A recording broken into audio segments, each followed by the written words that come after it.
माझी एक प्रेस वार्ता आहे. तर सरकारनं याकडे लक्ष घालावं. नाही सरकारनं घातलं या शहरातली जनता मोकळी आहे त्या आयुक्ताला जाब विचारायसाठी. आम्ही पुराव्या सकट त्याच्या केबिन मध्ये जाऊन आंदोलन करू आणि याच्यावर न्याय घेऊन राहू.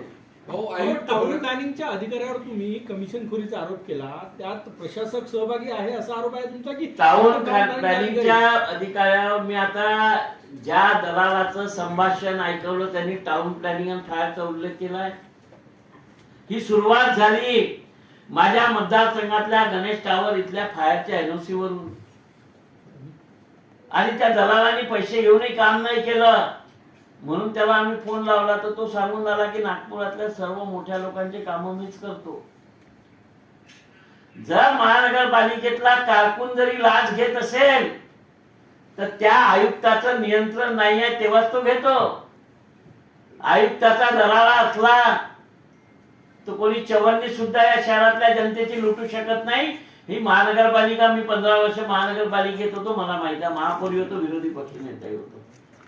आणि 2002 मध्ये महापौर असताना टॅक्सचा घोटाळा करून एका रात्रीत 12 लोक सस्पेंड करवले होते जे लोकांची लूट करत होते. तर जर प्रशासनाचा धाक असेल, आज ठेलेवाल्यांचे सामान उचलून ते सामान सोडायचे 2-3 हजार रुपये तो हरीश नाऊक नावाचा वार्ड अधिकारी घेतो आणि त्या ठेलेवाल्यांवर 353 दाखल करतो पोलिसांचा धाक दाखवून. तर या शहरात अराजकता माजलेली नाही का? जर लोक रस्त्यावर उचलले यांच्या विरोधात आणि शहरातली शांतता भंग झाली याच्यासाठी जबाबदारी कोण स्वीकारणार आहे? म्हणून आमचा हा उठाठोबा. आता ते आंदोलन चालू होतं, शांततेनं चालू होतं, तुम्ही तिथे बुलडोजर घेऊन गेले का? अशी कोणती इमर्जन्सी होती की सकाळी 6 वाजता बुलडोजरच्या सहाय्याने त्यांना तिथे हटवायचं? आणि जर सगळी जनता जर उठली असती आंबेडकरी आणि जर तुम्ही या पद्धतीनं लोकांचं आंदोलन, तुम्हाला द्यायचं आहे नाही द्या, परंतु लोकांची मागणी आहे. आणि अशाच एका प्रकरणामध्ये माननीय मुख्यमंत्र्यांनी हस्तक्षेप करून अंबाझरीचं बाबासाहेब आंबेडकर उद्यान बनवून दिले, हॉलचा वर्क ऑर्डर काढून दिला, त्या गरुडा कंपनीचं टेंडर केलं. पण या आंबेडकर नॅशनल पार्कचं जे आंदोलन आहे ते उद्ध्वस्त करायसाठी कोणाचा प्लॅनिंग होता? याचा सूत्रधार कोण आहे? कोणाच्या मर्जीने तिथे सकाळी 6 वाजता बुलडोजर जातो, इतकी पोलीस जाते, कोण कोण याच्यात होतं? मला वाटते ते कोणी राज्यकर्त्यांनी तर सांगितलेलं हे काम नाहीये. एखादा कोणी बिल्डर असावा, त्यांनी या हरीश राऊत सारख्या भ्रष्टाचारी अधिकाऱ्याला अतिक्रमणाच्या हाताशी पाठवून सकाळी हे केलेलं कृत्य आहे आणि त्याच्या निलंबनाची मागणी आम्ही करणार आहोत.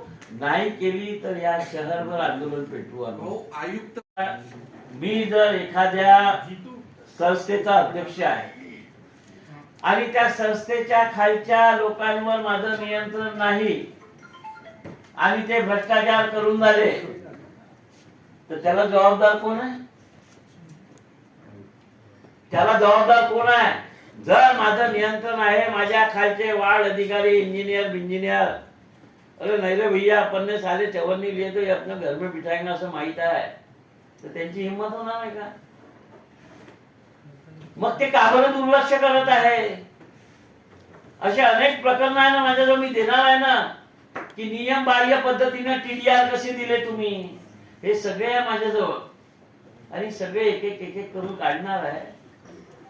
म्हणून आता तुम्ही आज एवढ्यावर थांबवतो, तुम्ही सांगतो ना मी पुढच्या सिरियल मध्ये कोण आहे. माझी विनंती आहे की जी घटना घडली 6 वाजता आणि त्या ठिकाणी चंदूभाऊ आणि त्या आमच्या महिला होत्या, सगळ्या ज्या महिलांना तात्काळ ठेवण्यात आलं त्यांची सुद्धा आपण वार्ता सभागृहात हक्कभंग नाही. माझ्याजवळ जे पुरावे आहे, येणाऱ्या अधिवेशनामध्ये पुराव्या सकट महानगरपालिकेमध्ये जनतेची लूट कशी झाली हे दाखवून देणार आहे. माझी विनंती आहे आपल्याला की हे भुक्तभोगी आहे जे 6 वाजता आंदोलन चिघळण्यासाठी बुलडोजर आणि पोलीस गेली होती, तिथले भुक्तभोगी आहे, यांच्या तोंडून आपण ऐकून घ्या. पोचला पाहिजे. आणि आम्ही त्या पार्कच्या साठी एकंदरीत 25 वर्ष लागले, पण त्या पार्क बद्दल शासन उदासीन दिसत होतं. म्हणून मी doctor Babasaheb Ambedkar international park बचाव कृती स्थापन करून 2 ऑक्टोबर 2024 पासून एक रीतसर परमिशन घेऊन त्या जागेवर आंदोलन करत आहे, साखळी उपोषण करत आहे. आमच्या आंदोलनामुळे तिथे रस्त्याची कुठलीही अनुचित प्रकार तिथे आजपर्यंत घडला नाही आणि त्याची तक्रार सुद्धा नाही. आमच्या मनोज भाऊ सांगोडे यांच्या म्हणण्यानुसार आमच्याकडनं एक मुंगी सुद्धा मेली गेलेली नाही किंवा चिरडल्या गेली नाही. एवढं शांततामय आंदोलन चालू असताना 16 ऑक्टोबरला सकाळी 6 वाजता आमच्या समाजावर आघात करण्यात आला, हल्ला करण्यात आला. मी हा आरोप नाही, हे तुम्ही सगळ्यांनी मीडियानं पाहिलेला आहे. सकाळी 6 वाजता आमच्या 80-82 वर्ष असणाऱ्या म्हाताऱ्या आमच्या आंदोलन करण्याकरत्या आई बहिणींना एक 500 मीटर दूरवर रोखण्यात आलं. उन्हा तानामध्ये 12, 1, 1:30, 2 वाजेपर्यंत त्यांना पुन्हा ठेवण्यात आलं आणि सांगितलं गेलं की तुम्ही जर आतमध्ये जाण्याचा प्रयत्न केला तर तुम्हाला इथूनच सरळ जेलमध्ये टाकण्यात गेल्यात जाईल. त्यामधल्या 2-3 महिला चक्कर येऊन पडल्या. वनिता सांगोडे नावाची आमची बहीण आहे, तिच्या पायावर मोटरसायकल पडल्या गेली, ती दुखापत झाली. आणि आतमध्ये जाऊन यांनी टिप्पर, जेसीबी, बुलडोजर, युपी राज करून त्यांनी आमचा पेंडॉल आणि आमचा अस्मितेचा असलेला पंचशील ध्वज यांना पाडण्यात आला. अक्षरशः तुमच्या काही मीडियावाल्यांनी, इलेक्ट्रॉनिक मीडियांनी काही मोबाईल मध्ये त्याच्या क्लिप आहे. आणि त्यानंतर इथे थांबले नाही, मला सुद्धा त्या स्पॉटवर जाण्यासाठी रोखण्यात आलं. पण मी तेव्हा पोहोचल्यानंतर तिथला जो पोलीसचा आणि महानगरपालिकेचा जो ऍटिट्यूड होता, जो त्यांचा हिटलरशाहीपणा होता, आता त्या हिटलरशाही मध्ये किंवा त्या प्रशासन आणि शासनामध्ये कुठं पाणी मुरलं मला सांगता येणार नाही. पण एकंदरीत मी सगळ्यात विसरलो की तुम्हाला दिवाळीच्या शुभेच्छा देण्यासाठी. पण आमच्या समाजाची दिवाळी ही या शासन आणि प्रशासना समाजाची दिवाळी पूर्ण हे खराब केली. आणि त्या प्रकरणामध्ये आमच्या जाती दंगला घडून आणण्याचा यांचा प्रयत्न होता, असा मी आरोपच नाही करत आहे की त्यांनी ते करून दाखवलं आहे. पण आपण नागपूरवासी एकदम खूप शांततामय आहे. आणि हे विकास भाऊने सांगितल्याप्रमाणे की तुम्ही 2 वर्ष काम करता, 2 वर्षानंतर निघून जाता, पण शहरातली शांतता टिकवणे आपली काम आहे. तोच आम्ही त्या दिवशी अनुभव प्रचिती करून दिली. आम्ही कुठलाही कायदा हातात घेतलेला नाही.